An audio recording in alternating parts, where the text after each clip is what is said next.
Estoy en la calle, me han quitado la casa, estoy viviendo en una habitación de alquiler. No tengo medios para pagarlo.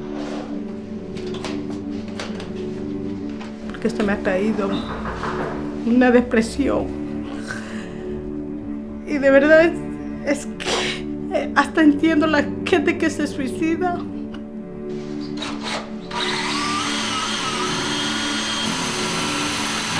Aquí estaba mi piso, donde me han echado, han cambiado la cerradura y todo, y así queda cerrado para el banco. Son el rostro más dramático de la crisis económica, los más vulnerables de la recesión. Se pinchó la burbuja inmobiliaria y arrasó el empleo.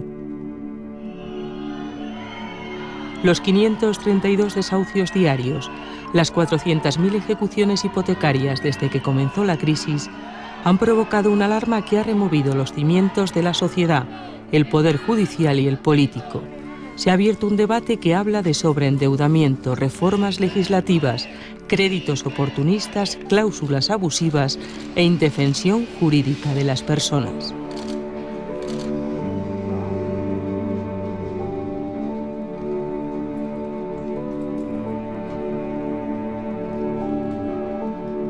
Nosotros atendemos a determinadas circunstancias que nos chirrían, a procedimientos que entendemos que no tutelan adecuadamente a las personas que están funcionando como un rodillo, que son absolutamente insensibles.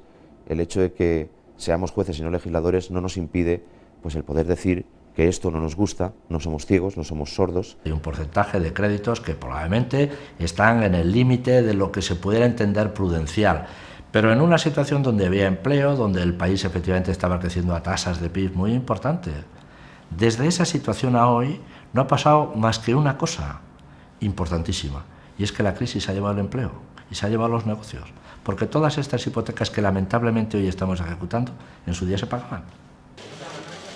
En este escenario, el jueves, el Gobierno aprueba, sin consenso con los socialistas, una moratoria de 2 años para frenar los desahucios en situaciones extremas.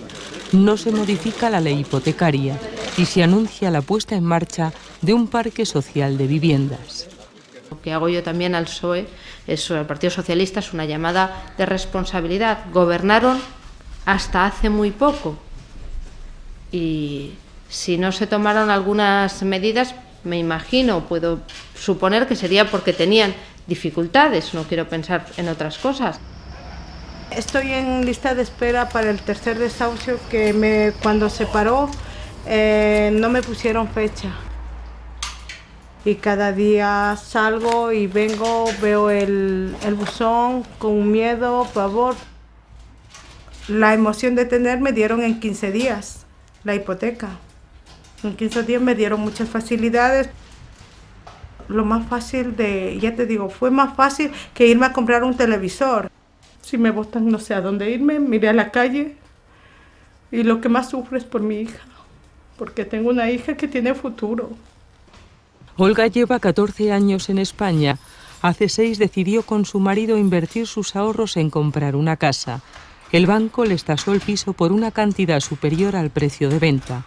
Ganaban 1.700 euros y destinaban más de la mitad a la hipoteca, pero el trabajo empezó a fallar, las cuotas subieron y no pudieron con los intereses de demora. Intentaron negociar con el banco la dación en pago, pero todo fue inútil.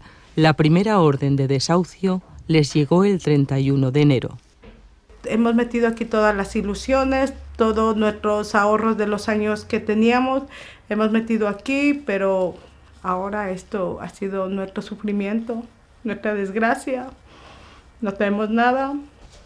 Con las nuevas medidas, Olga podría continuar en su casa 2 años más si cumple alguno de estos requisitos. Que sus ingresos familiares no superen los 19.200 euros anuales. Que tenga una sola vivienda. Que la cuota de su hipoteca supere la mitad de sus ingresos. Y que el dinero destinado a pagarla haya subido al menos un 50% en 4 años. Tengo mucho miedo. Bueno, pues podemos pasar a su casa para hablar mejor allí en su casa. Tampoco serán desahuciados quienes cumplan algunos de estos requisitos sociales. Ser familia numerosa, monoparental con 2 hijos o con un menor de 3 años, un discapacitado o un dependiente a su cargo. También si el hipotecado está en paro sin prestación o algún miembro de la familia ha sido víctima de malos tratos.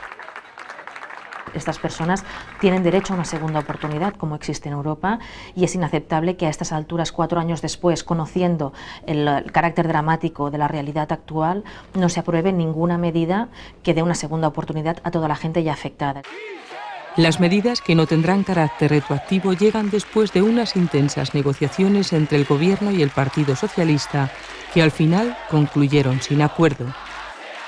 El alcance de la reforma hipotecaria, insisto, era fundamental para nosotros, y al estudiar en profundidad cómo está todo el sistema que regula las condiciones de las hipotecas, que está todo sesgado a favor de las entidades financieras, de los acreedores. ¿Hay algún postor? Se declara desierta. Este decreto no contempla generalizar la dación en pago, es decir, saldar la deuda cuando se entregue la vivienda.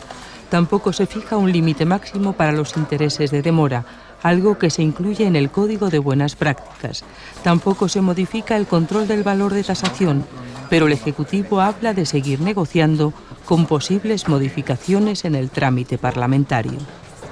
Seguimos abiertos a un diálogo y a lograr un acuerdo.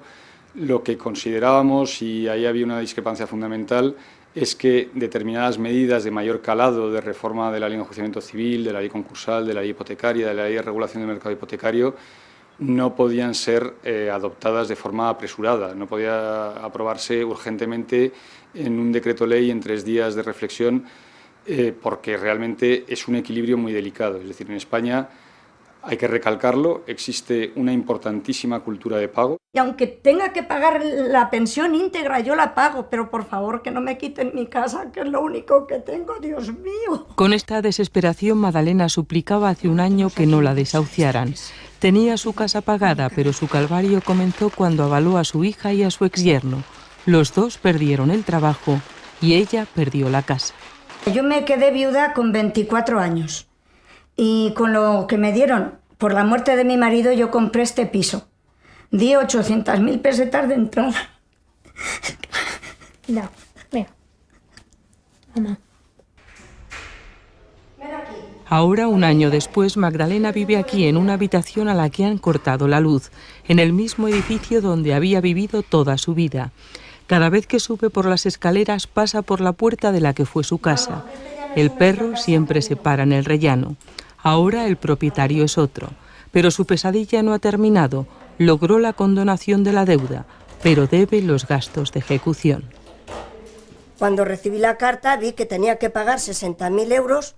Madre, ¿y esto de qué es? Pues de inmediato me metí en el juzgado, estuve hablando con el juez que me había desahuciado y yo le dije, señoría, yo no tengo para pagar este dinero.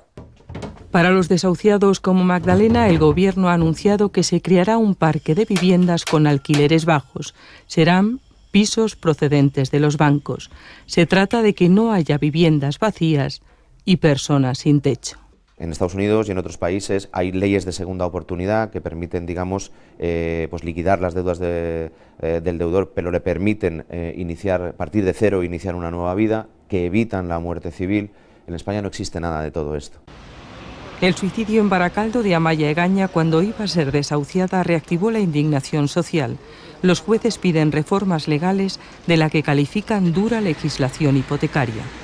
Siento dolor y también vergüenza. Vergüenza porque el sistema, y en concreto el sistema judicial del que yo soy responsable, no ha sido capaz de llegar a tiempo.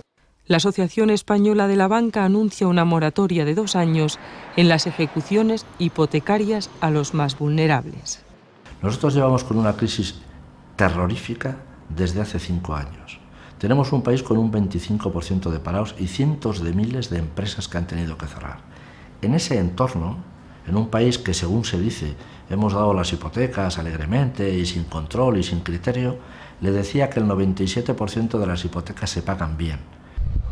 En 3 meses, el Tribunal de Justicia Europeo se pronunciará sobre la existencia o no de posibles cláusulas abusivas. Es una ley de principios del siglo XX y que no responde al principio constitucional de Estado social y democrático de derecho. 2 semanas antes, 7 jueces habían enviado al Consejo General del Poder Judicial un informe en el que se criticaban los posibles abusos de la norma. Lo redactó este juez. El Consejo lo desestima, pero es respaldado por los 47 jueces decanos de toda España. Se apuntaban medidas para proteger a las familias, limitar los intereses de demora, que pueden alcanzar el 20%, que el banco no se adjudique la vivienda por el 60% del valor de tasación y que existiera una ley para familias en quiebra similar a la que existe para las empresas. El deudor no puede alegar absolutamente nada en relación con el carácter abusivo de las cláusulas, tampoco puede alegar nada en relación con sus circunstancias personales. Como ya he dicho antes, es como una especie de apisonadora procesal donde inexorablemente se llega a la pérdida del bien. Las medidas del gobierno han llegado tarde para Mustafa. Cuando el banco se presentó en su casa hace 2 días apenas pudo recoger sus cosas. Compró el piso en 2003. Le costó 93.000 euros y pagaba 450 de hipoteca. Cuando estaba trabajando, cuando tenía el prestación por desempleo, estaba pagando. Pero cuando llegó el subsidio, no puedo. Mustafa siente que ha fracasado y que todo se desmorona. Está cansado de negociar, buscar trabajo y no encontrar salida. Cumple los requisitos para no ser desahuciado, pero el Real Decreto entra en vigor hoy. 48 horas podrían haber cambiado su vida.